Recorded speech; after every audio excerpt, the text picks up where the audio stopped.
Assalamualaikum warahmatullahi wabarakatuh.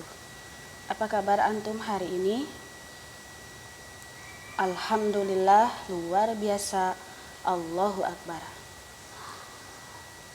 Ibu berdoakan semoga antum semua dalam keadaan sehat walafiat, tidak kekurangan suatu apapun.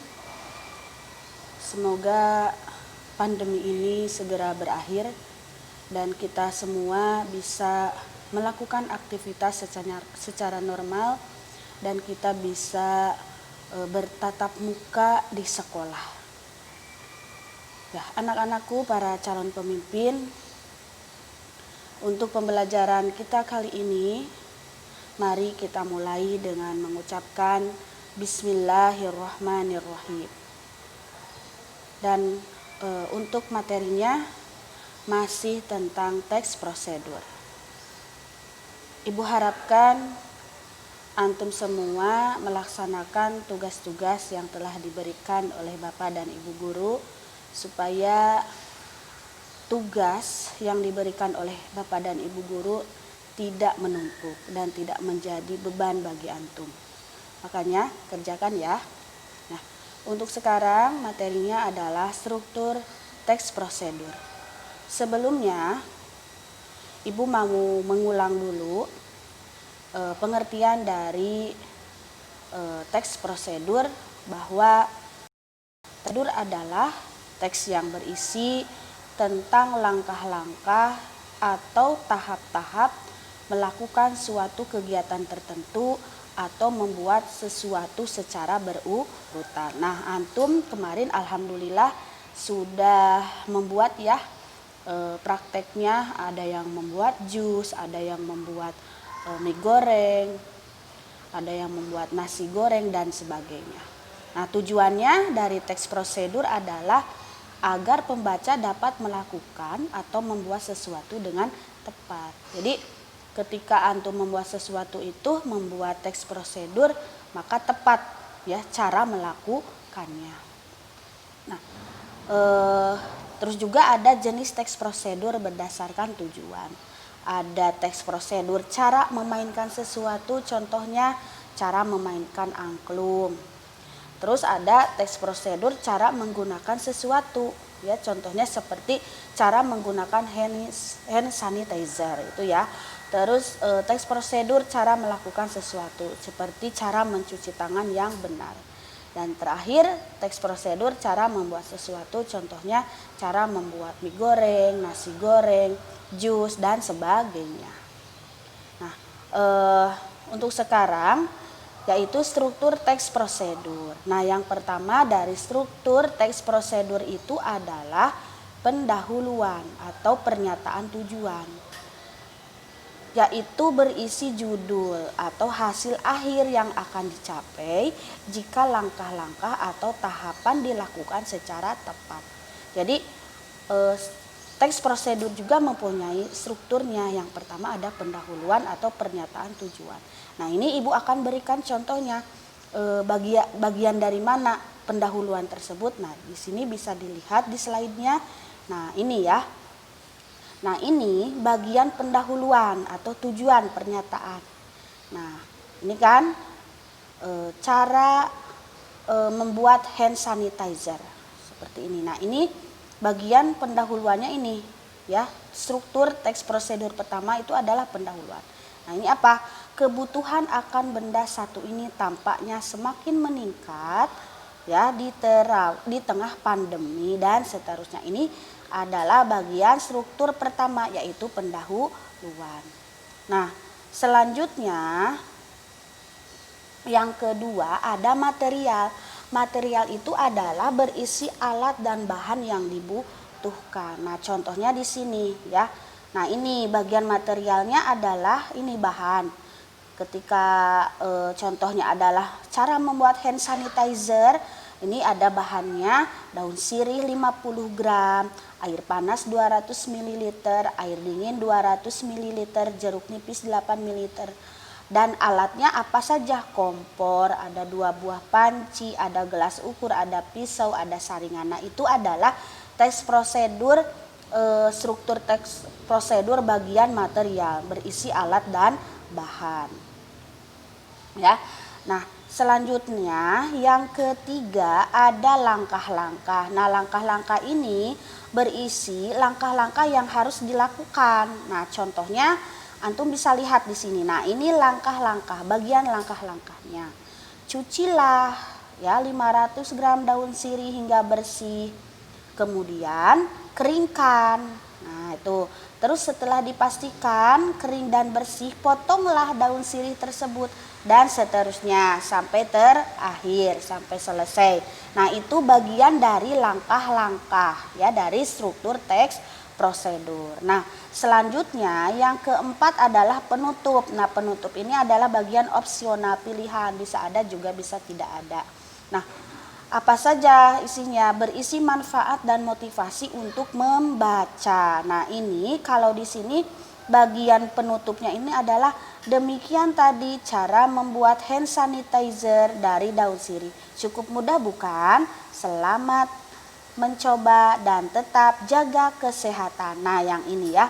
Yang ini bagian penutup. Nah, itu jadi struktur teks prosedur itu ada 4 bagian. Yang pertama ada pendahuluan, yang kedua material, yang ketiga langkah-langkah, dan yang keempat adalah penutup. Nah, sudah jelaskan, Ibu sudah memberikan gambaran bagi bagian mana saja yang masuk ke dalam pendahuluan, material, langkah-langkah juga penutup. Nah, itu. Nah, dalam teks prosedur juga ada unsur kebahasaannya. Nah, di sini ada unsur kebahasaan apa saja? Nah, yang pertama adalah unsur kebahasaan atau ciri-ciri umum, ciri-ciri kebahasaan teks prosedur. Pertama, menggunakan kalimat perintah.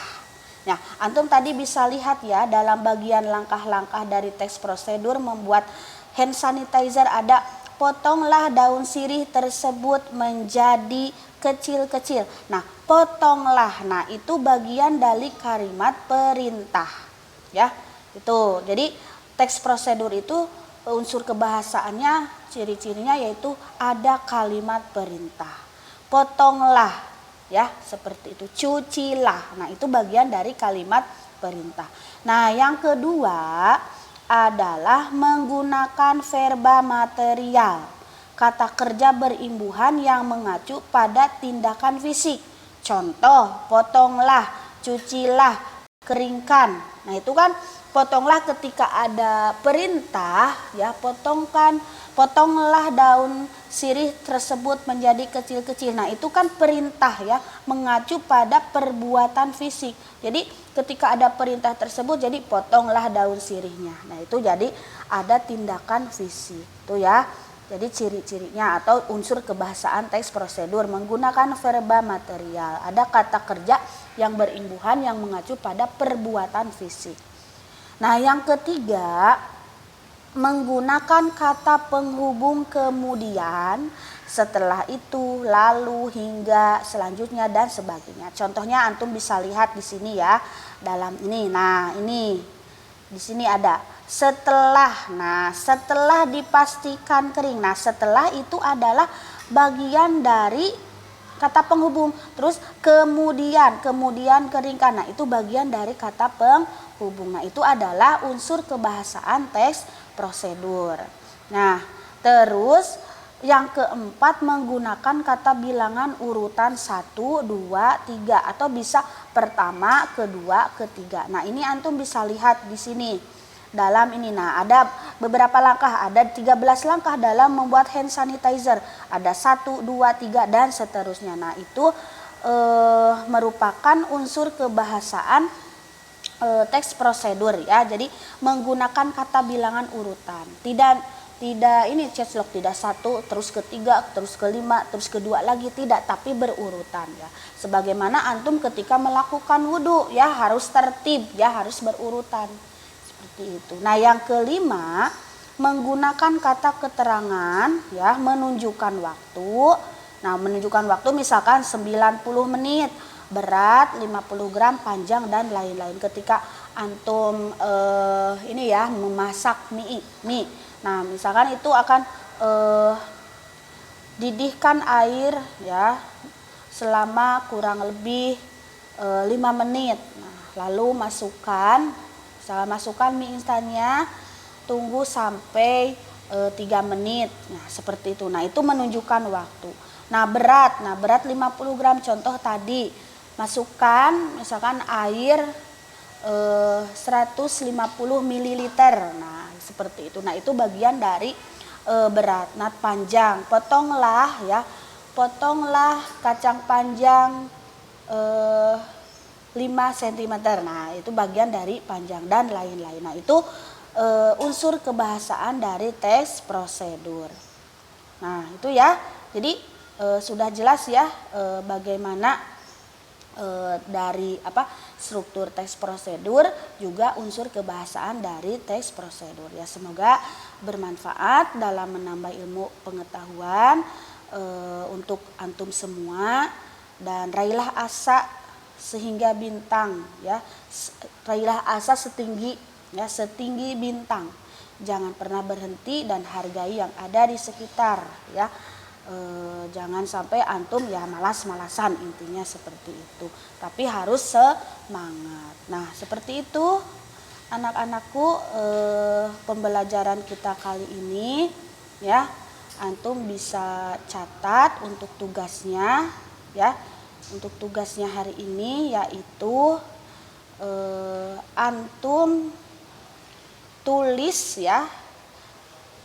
tuliskan struktur teks prosedur ya.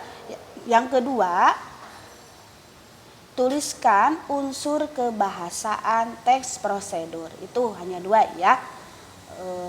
Jangan sampai antum tidak mengerjakan, kerjakan hari ini dan serahkan tugasnya ke ibu lewat classroom. Nanti ibu akan kirim tugasnya di classroom ya. Selamat melaksanakan.